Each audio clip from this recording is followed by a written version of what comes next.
Scientists by choice. And today we're going to be talking about the evidence for the worldwide flood.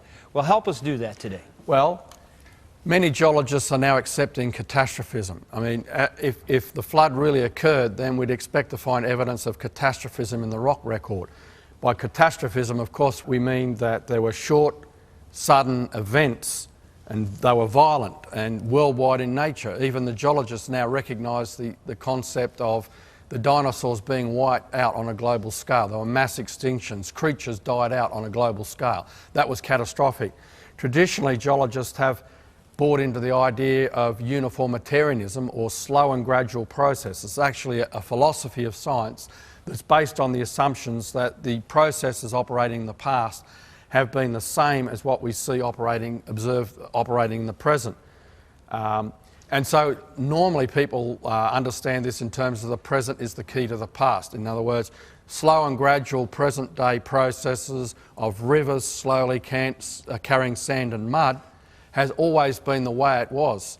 And so, you know, rock layers of mudstone, sandstone have formed as a result of rivers slowly and gradually carving out the land surface. But those views are now being challenged by the evidence we see for catastrophism in the rock record. I think that's so fascinating.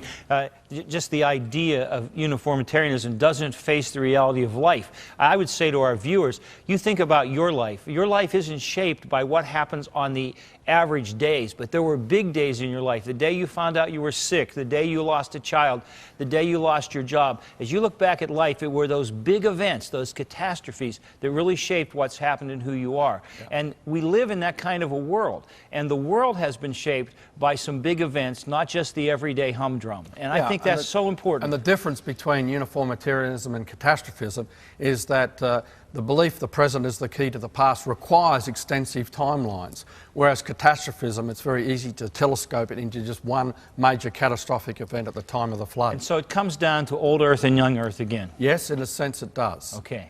So let's start by going to the Grand Canyon. The reason we go to the Grand Canyon, it's an area that is well exposed and well studied. And it's in all the textbooks, so everybody understands that area. Now, if we look at all these rock layers through the walls of the Grand Canyon, you can see them here. I've got them arrowed. Every one of those rock layers that are arrowed right to the top of the Grand Canyon up there have marine fossils in them. Now, the top of the Grand Canyon is over a mile above sea level, and therefore, how did marine fossils, creatures that live in the ocean, get up here on top of the continent at that elevation? It means the ocean waters must have flowed over the continents. And one of those rock units, if you want to look in detail, is halfway down, the Redwall limestone. Now, the reason why it's got the name Redwall, you'll see in a moment, but you can see it is here halfway down the canyon. And it's a limestone. It's easy to understand lime that's turned to stone.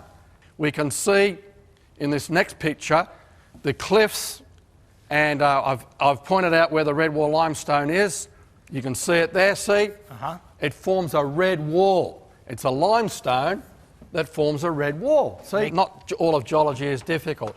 And we can see the same when we get down to the Colorado River level. Again, I've arrowed the cliff there.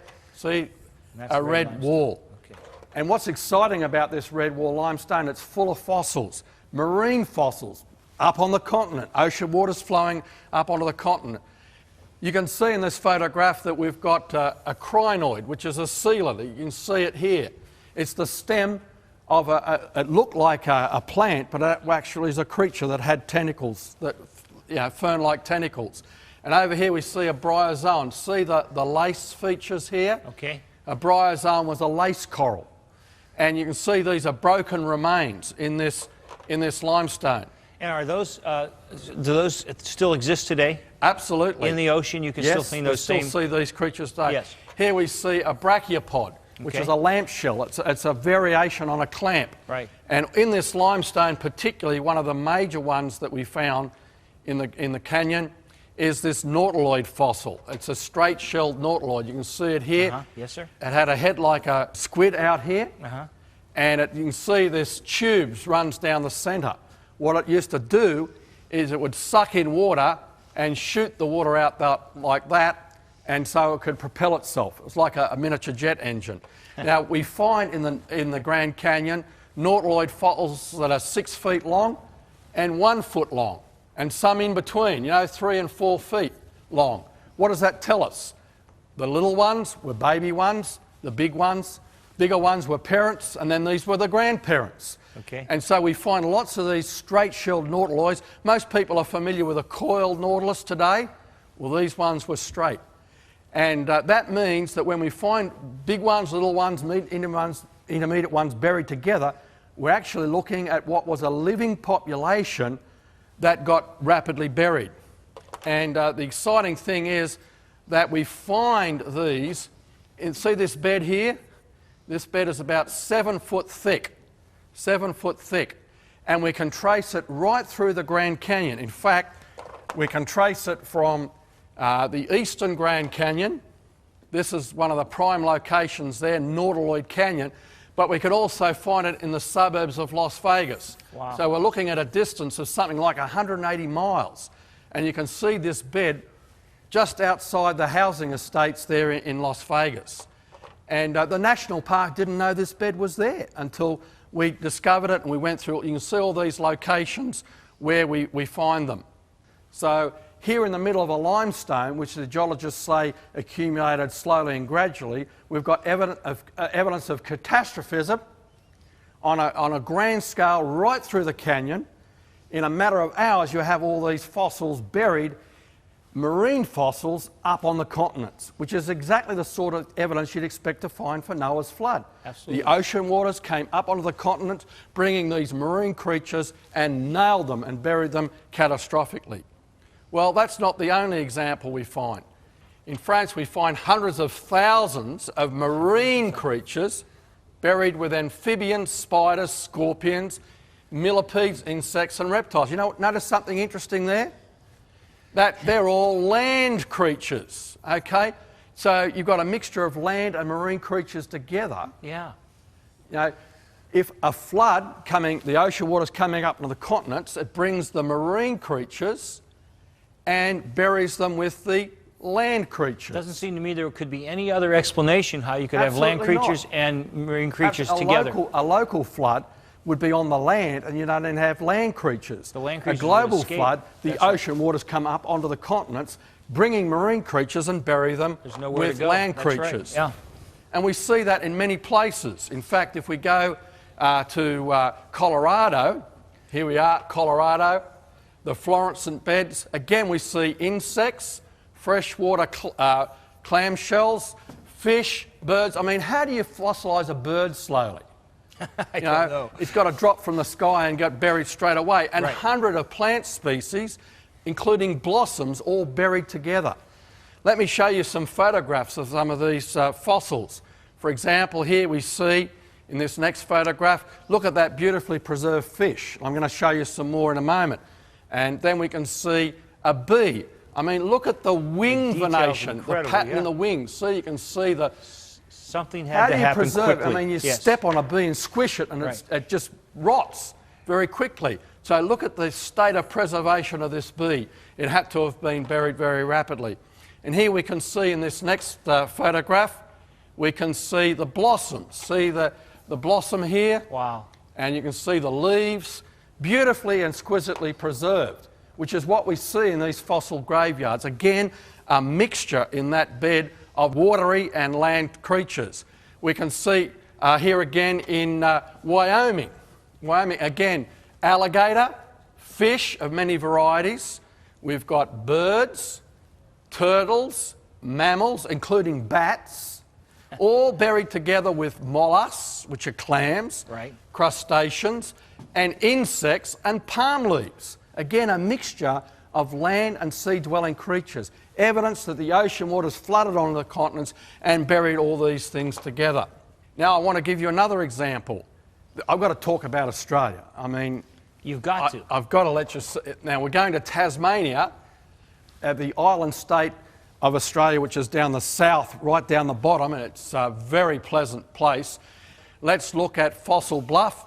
You can see it's an 80-foot high cliff, 80 foot high, and it's limestone. And we find in this the fossils. First of all, we see these clams. See these broken shells? The broken shells indicate that it was rapid and catastrophic. Look at the little pebbles we find, okay? To move the pebbles, you need fast-moving water. So this was a fast-moving ocean current that collected all these shells, smashed them up and broke them up and buried them together. See another one over here, near the camera lens cap for scale. So these are quite large. And in this fossil bed, we found the remains of a toothed whale. See the teeth? Look at that. Okay, the teeth. And this is on display at the museum in the capital of the state, in Hobart. So that was the toothed whale, and in that same cliff, we found the remains of a marsupial possum. Here you are, you can see the backbone, the vertebrae, and here's some of the limb bones here and here. So to state the obvious, you have the marine animal and the skull. land animal all in the same See, fossil that's the bed. question I ask people. Right. When was the last time you saw a whale and a possum living together? Yeah, can't happen. No, you don't see it happen. They could die together, And but so they couldn't live you have together. to ask yourself the question, how did a whale and a possum get buried together? How I indeed. mean, it means that the ocean waters had to flood up onto the continent, and of course they had to have been buried together. You know, many people see in textbooks drawings of past environments. This was where creatures lived together. But the only thing we can be absolutely certain of is this is where they are buried together, because that's where we observe them today. Now, I'm dying to ask you how a old Earth evolutionist is going to refute what you've said, but we have to take a break first. Okay. So you just hold on to your answer. I can see your gun's loaded and you're ready to shoot, but we got to take a break. Don't you go away. Dr. Snelling's going to talk to us about how this overwhelming evidence is refuted by the other side. So you stay with us. We'll be right back. Creation versus evolution. You weigh the evidence. The global flood, a saltwater legacy. The existence of salt lakes and inland seas provides strong evidence that there's been a global flood. The huge salty Caspian Sea is landlocked and has been shrinking in size. Lake Van near Mount Ararat and Lake Ermia are excellent examples of high elevation, landlocked salty lakes. How did water get so far inland? Why didn't it dry up long ago? A gigantic flood within the last 5,000 years would seem a very good answer.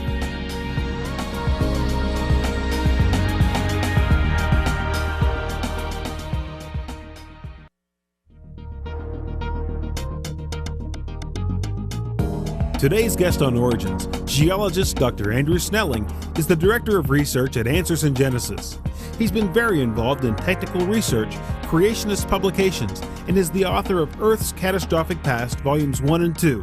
Book orders are being taken at 800-778-3390. Andrew has traveled around the world speaking on the overwhelming scientific evidence consistent with the biblical account of creation and Noah's flood. Dr. Snelling has also been involved with the RATE project, which has produced breakthroughs on the subject of radiometric dating. Dr. Snelling can be reached at Answers in Genesis, P.O. Box 510, Hebron, Kentucky 41048, or visit the website www.answersingenesis.org. We are back with Dr. Andrew Snelling, and we are talking about the evidence of a worldwide flood and how that validates the truth of Scripture. Now, Dr. Snelling, so far we've made two big points in this show. Would you review them for us? Yeah, the first point was that if the flood really occurred, we'd expect to find evidence that the ocean waters flooded the continents. And the evidence we find is marine creatures way up on the continents, up on, for example, we talked about the Grand Canyon, at the top of the Grand Canyon, marine fossils, many layers of marine fossils. And we'd expect to find, because it was a catastrophe, that the plants and creatures were buried catastrophically. And we saw land and sea-dwelling creatures buried together. I think that's amazing. In fact, the evidence seems so irrefutable to me, that it makes me wonder that when this same evidence is looked at by an old Earth evolutionist, what do they do with this evidence? Well, they accept that individual layers could have formed catastrophically, but they want the millions of years in between. So what they propose is that the land surface sank, so the ocean came in and brought the fossils, and then it rose again, to account for the millions of years in between, where there was no deposition, no ocean on the continents. The trouble is, Imagine the Grand Canyon area where you've about got 8 different layers with marine fossils. The continent's got to sink, the ocean's got to come in, then it's got to rise, then it's got to sink, then it's got to rise, sink, rise, sink, rise. The Earth isn't 8 sitting times. on an elevator piston. And It isn't going up and down. You can't explain that. Right. It's hard enough getting it to happen once, let alone so many times. And so it's so much simpler. There's a principle in geology, in science, called Occam's razor. Right. The simplest explanation is usually the right one. So you had one lot of ocean water coming across, That's right. depositing all those layers one on top of the other very rapidly, and then retreating at the end of the flood. So let me go up to the screen and show you what I have for you. We also find as another example, which is relevant to us here in the Pittsburgh area, is 7 trillion tonnes of vegetation in the world's coal beds. You know, the black stuff we dig up and burn in a power station. Well, most people don't realise that that's buried vegetation, it's fossilised vegetation. And at all the world's coal beds, there's at least 7 trillion tonnes. That's a lot. And the coal beds here in the eastern United States are also found in England and right across over to Russia. And it's the same coal beds. Yeah. But more of that later. Okay. Let's have a look at one of these ammonite fossils. This is one of these coiled ammonite fossils. Yes. And this is in the chalk in England. Now look at the size. There's a pen for scale. That's about 6 inches across. So we're talking about 18 inches across this creature. Now the chalk in which this is buried, the geologists say, accumulated slowly and gradually. But you imagine how long it would take to bury that if at 1 inch per 1,000 years. I mean, this creature didn't sit around for thousands of years waiting to be fossilised. It happened catastrophically.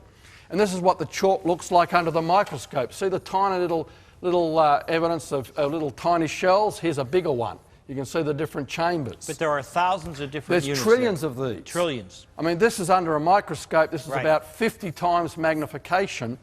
And so you can imagine these tiny critters buried on a mass scale, burying those bigger ammonites. This is a global scale fossil graveyard in England, in America, in Australia, all around the world. All over the world. Isn't that the evidence we'd expect to find for a catastrophic global flood as the Bible records? Absolutely yes. Now, rapid burial of plants and creatures. Look at this fossil fish. Now, ask yourself the question whether all the fish, dead fish on the bottom of the ocean waiting to be fossilised today. If the present is the key to the past, we ought to be able to see fish being fossilised today. We're not making any fossils today. In fact, when a fish dies, it either floats or it rots or it's eaten by scavengers. Look at the eye socket here. Look at the ribs. The details The incredible. details you can see. Look at the tail, how I mean, fine I like it to is. say Yes. to people, to produce a fossil fish like this, what you do is, when your pet goldfish isn't looking, back up a concrete wagon and dump the concrete on top of it, because that's the only way you'll preserve a fossil fish like that. Something has to happen quickly. That's right. Now let me give you another example. This is what we call a trilobite. It's got a head, okay, it's got a body section through here, and then it's got a tail. So it's got 3 lobes, so we call it a trilobite. It's like a little snail-like creature on that lived on the bottom of the ocean. But look at the state of preservation, and particularly, see this knob here? Yeah. That's the eye of the trilobite. It's there in perfect form. It's that, and we can see preserved the lens of the trilobite, and it's so complicated that we, with all our ingenuity, have only been able to build similar lenses in the last 5 decades. And look at the exquisite preservation of these creatures. Catastrophic burial by a global flood. I like this. This is an Australian one. That's why you like it. You're a good bloke. It's Morsinites sprigii, named after 2 famous Australian geologists. Now, most people think that's a fossil flower, but it's actually a fossil jellyfish. Oh. Now, the man who found these in outback South Australia over an area of 400 square miles found hundreds and hundreds of these jellyfish fossils. Now you think about it, what happens to a jellyfish when it gets washed up on the sand? Because this is found in a sandstone, okay? It would melt in the sun, or the waves and the wind would break it up. Right. So the man who found these jellyfish fossils over 400 square miles in outback South Australia, hundreds of these jellyfish fossils, said they all had to form in less than 1 day. Wow. So you see, that's rapid catastrophic burial, where the ocean waters are wiping out all these jellyfish and bury them rapidly. How long did it take to form these two fish fossils? I mean, here, one fish didn't get time to finish his breakfast before the two of them were buried and fossilised. So 1 second that fish is alive, and the next second it's being Exactly. buried. Yes. Exactly. Okay. And so this is what we mean by rapid burial. And look at the exquisite state of fossil preservation. Again, you can see the backbone, you can see the fin, you can see the tails. And there's lots of examples of this in the fossil record. Let's have a look at this next one. This is one of my favourite examples. Here, this actually comes from a textbook on evolution, and so you'd think it would be evidence of slow and gradual processes. This is an ichthyosaur. You can see the snout here. An ichthyosaur was a marine reptile. It's not a fish, it's actually a reptile. Here's the tail down here, and this guy, it's actually a mother. She's 6 foot long, okay? Wow. And notice something interesting here. What's this we see here? That's a little baby. Oh. And this is buried in a limestone. And this is a mother, 6 feet long, buried, having just given birth to a little baby. Literally in the process of birth. Exactly. It's Now you buried. think about it. A creature of this size, we know from earthquakes and tsunamis that a lot of creatures sense danger and escape from the danger zone. So if this mother had sensed the danger was coming and there was time for her to escape, she would have escaped. You know, when this photograph was published in the journal Nature, the editor put under a caption, "Time freeze frame." What he meant was that 1 minute, mother was giving birth to a baby, split second later, tons and tons of sand and mud just buried her alive. And she didn't have time to escape, and a little baby was just there. So this is incredible evidence for rapid burial and exquisite fossil preservation, which is the kind of evidence you'd expect in a catastrophic global flood. Dr. Snelling, this is very fascinating, but the question, I guess, that comes to my mind is, so what? This is wonderful evidence, and your passion for a worldwide flood is obvious. Does it really matter, though? I mean, isn't it just enough that we trust Jesus? If the biblical record is literally correct, then that means that most of the fossils, which have to have come after the fall of man, after the curse, when death came into the world, if that view is literally correct, then most of the fossils formed during the flood, and that wipes out 500 million years of the geologist's history of the Earth, and that means the Earth is therefore young. So it does matter. So if Genesis 1 to 11 isn't true, John 3:16 can't be true either. Correct. And they are tied together. Exactly. And it is one It's story. how you see the evidence. Yes, that's right. Looking through biblical That's right. glasses or looking through glasses that don't recognize And God. the only eyewitness we have to the flood was God himself. Correct. My friends, if there's ever a show that made our closing comment true, it's this one. It's God's view that he created you, and he has given us incredible evidence of that creation, and it should be your worldview too. I hope that Dr. Snelling's incredible presentation has validated and brought confidence to your belief in the veracity of Scripture and the truth of God's Word. And I hope that you'll join us again soon on Origins. Until then, God bless you, my friend.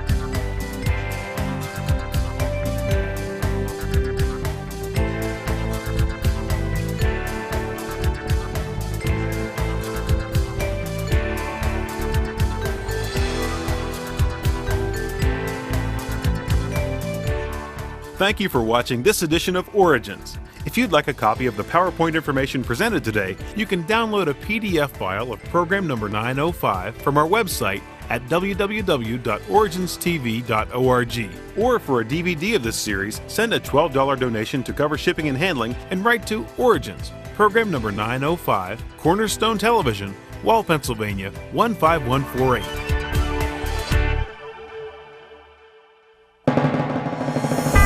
Origins is made possible by the faithful prayers and the financial support of you, our Cornerstone Television family.